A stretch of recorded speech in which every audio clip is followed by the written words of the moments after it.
Buenas tardes, curso y estimado profesor. Hoy presentaremos un seminario sobre pielonefritis para el ramo de histoembriología, impartido por el profesor Luis Arabia en la Universidad de las Américas. Quienes presentarán este día son mis compañeras Lisa Hernández, Catherine Toro, Blanca Saavedra y Andrea Sandoval, estudiantes de primer año de Medicina Veterinaria Executive. Comencemos. La pielonefritis es una inflamación principalmente bacteriana del riñón, con destrucción del tejido renal y del parénquima con compromiso de la vía urinaria. Generalmente es focal y a veces está circunscrita a una pequeña zona de un riñón, pero puede extenderse a todo un riñón o a ambos. Puede ser aguda o crónica. En esta imagen podemos observar un corte transversal del riñón donde se ve a grandes rasgos la pelvis renal, la médula, la corteza, los cálices, la arteria renal, vena renal y el uréter. Y en la imagen del lado derecho es un corte histológico donde se observa la médula y la corteza. Acá tenemos una descripción de los riñones, que son pares que se localizan en la parte posterior de la cavidad abdominal, en el retroperitoneo. En humanos entre la última torácica, T12, y la última lumbar, L3. Tienen forma de poroto, con la zona convexa orientada hacia la parte lateral del cuerpo y la cóncava hacia la zona medial. Exporó esta última parte en una zona denominada ilio, por donde las arterias renales suministran sangre a los riñones y las venas renales lo drenan. Por el ilio también salen los conductos que recogen la orina para llevarla hasta la vejiga urinaria. La capa más externa del riñón se denomina cápsula, que está formada por tejido conectivo. En muchas especies es una fina capa y en otras, como los humanos, se puede dividir en dos partes, externa e interna. La externa está formada por fibroblastos y fibras de colágeno, mientras que la interna contiene miofibroblastos, los cuales permiten resistir los aumentos de presión del riñón. En la zona del ilio, la cápsula se continúa con el conjuntivo de los conductos y vasos sanguíneos. En la imagen observamos un corte de un riñón de rata. Debajo de la cápsula está la corteza renal. Esta es de un color rojizo debido a la gran cantidad de vasos sanguíneos que contiene. En la corteza se encuentran los corpúsculos renales de las nefronas, así como los túbulos contorneados proximales y distales, que en su conjunto forman los laberintos corticales. Espaciadas más o menos regularmente se encuentran en la corteza unas líneas o estrías que se dirigen a las pirámides renales y que se denominan rayos o estrías medulares. Son las asociaciones de los túbulos rectos, proximales y distales de la nefrona y los túbulos colectores. Otra parte del riñón es la médula renal. Esta está formada por túbulos contorneados y corpúsculos renales que solo están en la corteza, mientras que los túbulos rectos y los túbulos colectores se extienden hasta la capa más interna denominada médula. En la imagen se pueden observar las porciones delgadas de asa de Hendle, túbulos colectores, médula renal y los vasos rectos. Este es un corte de un riñón de conejo. Otra de las partes del riñón que se ubica sobre los túbulos y conductos colectores, que son de mayor calibre, se encuentra una estructura en forma de pirámide, con la punta señalando hacia el ilio y la base en contacto con la corteza. A cada una de estas estructuras se les llama pirámides renales o medulares. En humanos hay de 8 a 18 pirámides renales en cada riñón, mientras que en otras especies como la rata solo hay una, y en otras especies es difícil poder diferenciarlas. Dentro del riñón tenemos un vértice en la pirámide que es denominada papila, Esta tiene unas perforaciones o aberturas por las cuales se libera el filtrado renal en los cálices menores. Estos últimos son prolongaciones de una estructura colectora, denominada cáliz mayor, que a su vez es una ramificación de la pelvis renal, la cual finalmente se continúa con el uréter. En la figura de la izquierda podemos ver el aumento de las capas de epitelio de transición desde la pelvis del riñón a medida que se va convirtiendo en uréter. La pielonefritis es la inflamación de la pelvis renal y del parenquima. La etiología suele ser bacteriana y en la mayoría de los casos se trata de infecciones debidas a Escherichia coli, Staphylococcus y Proteus. Estos microorganismos suelen llegar a través de la uretra. Existen dos presentaciones, aguda y crónica.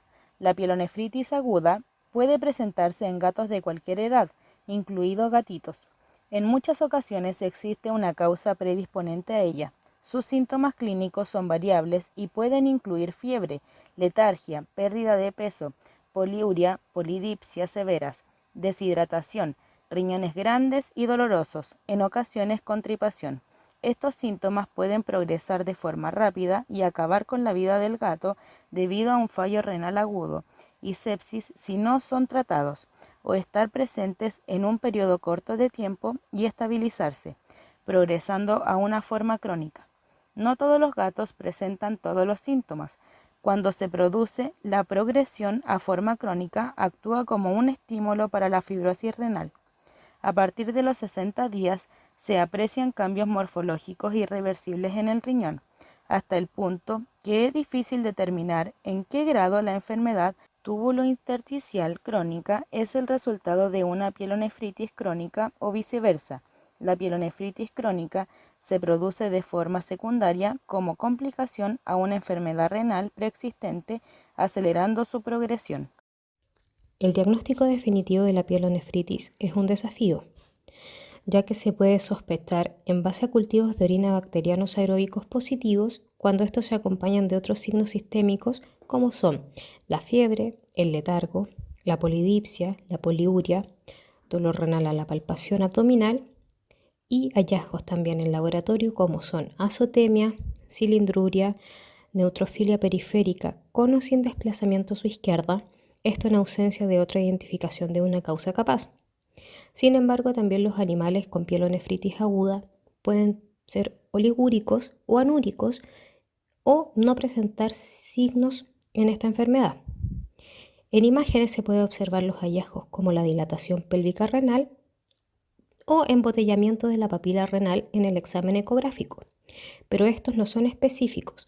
Se debe tener cuidado de no sobreinterpretar la relevancia de la dilatación pélvica, ya que ésta puede estar presente en animales normales y aquellos con otras enfermedades renales. El siguiente cuadro refleja un estudio realizado a 60 pacientes felinos, en el cual no se distinguió su raza, su sexo, su edad. Solamente el diagnóstico en común era falla renal crónica. Ninguno de ellos había recibido fluidoterapia ni antibioterapia.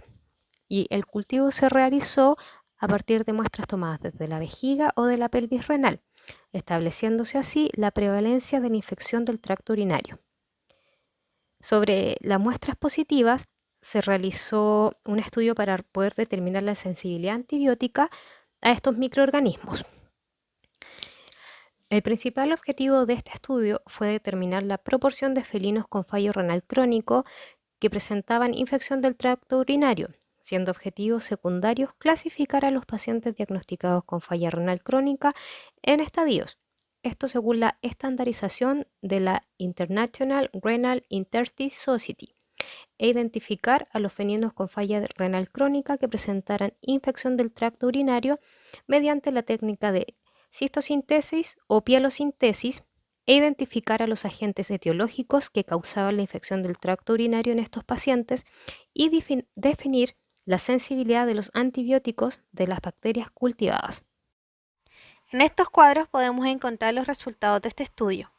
El primero nos indica los microorganismos aislados en los urocultivos. Podemos ver que las principales bacterias encontradas fueron Escherichia coli, Staphylococcus y Enterococcus, que son las principales bacterias que causan pielonefritis. Por otro lado, según su clasificación bacteriana, podemos encontrar que los bacilos gram negativos se encontraron cerca del 52.94% de los casos y las cocáceas gram positivo se encontraron en el 47.06% de los casos del total de los estudios. Se realizaron 17 antibiogramas a partir de 16 urocultivos positivos a infecciones del tracto urinario, utilizándose 7 antibióticos diferentes en cada urocultivo.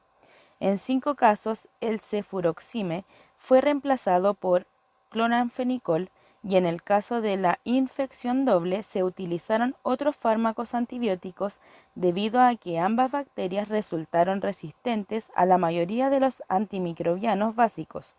Los resultados del antibiograma con la sensibilidad de las bacterias aisladas se presentan en la tabla.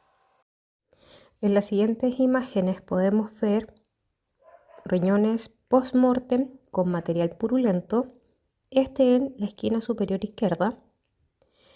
Abajo, también una imagen de un riñón post-mortem de riñones con urolitos. Al centro, un riñón sano. Y a su derecha, la necropsia también de un riñón sano. El manejo de la pielonefritis en gatos consiste en administrar tratamiento de soporte, buscar y eliminar siempre que sea posible alguna causa subyacente, que puedan ser cálculos, obstrucción, enfermedad sistémica crónica, y antibioterapia con un mínimo de 4 a 8 semanas. Ya en ausencia de algún urocultivo positivo y su antibiograma, se recomienda la elección de algún antibiótico con buena penetración en los tejidos, eliminación en su orina y alta sensibilidad frente a las bacterias aisladas más frecuentemente. Los de elección en este caso son la amoxicilina con ácido clavulánico y las fluoroquinolonas. En el caso que el urocultivo sea positivo, será necesario realizar cultivos terapéuticos para confirmar que estamos erradicando la infección. El tratamiento inicial debe incluir medicamentos antimicrobianos que se sepa que tienen efectos locales o regionales, eficacia contra enterobacterias. Si los datos regionales son de apoyo, una fluoroquinolona de uso veterinario o una cefpodoxima son las primeras elecciones para administrar. La cefotaxima, la ceftazidima son opciones para su administración endovenosa. Se recomienda terapia oral en animales que, por lo demás, también estén bien sistémicamente y mantengan su apetito normal. La terapia endovenosa será recomendada para animales que estén deshidratados, hiporéxicos, anoréxicos o letárgicos. También se debe considerar un diagnóstico diferente a la pielonefritis bacteriana si no hay mejoría en los signos sistémicos, hematología o bioquímica sérica, por ejemplo, azotemia o proteínas de fase aguda. Si dentro de las 72 horas posteriores al tratamiento antimicrobiano los resultados del cultivo y la susceptibilidad indican resistencia al antimicrobiótico utilizado. Buenas tardes, les hablaré sobre la prevención de esta patología. Lamentablemente, para esta enfermedad no hay una prevención específica para evitarla, puesto que proviene de muchos causales. Pero sí hay recomendaciones básicas que pueden ayudar. Cómo mantener a nuestros gatos con agua limpia y fresca, baños o areneros sanitarios limpios. Esto ayudará a prevenir la acumulación de bacterias, hongos y otros microorganismos que pueden ser causales de las infecciones renales. Por otro lado, es importante tener en cuenta la prevención posterior a haber padecido la enfermedad, realizando un seguimiento post-tratamiento. Para ello se recomienda incluir un examen físico, concentraciones de creatinina sérica, análisis de orina y urocultivo de bacterias aeróbicas, examen de sangre para ver función renal 1 o 2 semanas después de suspender el antimicrobiano. También es recomendable realizar una ecografía renal para descartar anomalías del riñón y corroborar su posición, el tamaño y características del riñón post-cuadro patológico. Junto a esto, es necesario seguir una dieta con alimentación específica renal, como por ejemplo VetLife Renal, Royal Canin Renal y Eukanuba Renal, entre otros alimentos. En resumen, La mayoría de los resultados obtenidos en este estudio concuerdan con la literatura disponible en libros, publicaciones y estudios científicos acerca de los pacientes felinos con daño renal crónico, y especialmente con aquellos que además presentan una infección del tracto urinario, ya sea cistitis bacteriana o pielonefritis.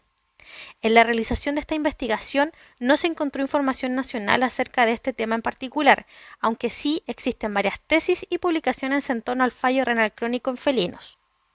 Respecto a ello, resultaría interesante evaluar algún tratamiento antimicrobiano efectivo en cuanto al tiempo de administración, dosis y ritmo horario, especialmente para pacientes con disfunción renal, y junto con esto determinar un mejor manejo del diagnóstico y terapéutico para realizar este tipo de pacientes.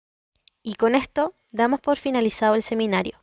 A continuación podrán encontrar la bibliografía, en donde sale en detalle toda la información utilizada para esta presentación. Muchas gracias y buenas noches.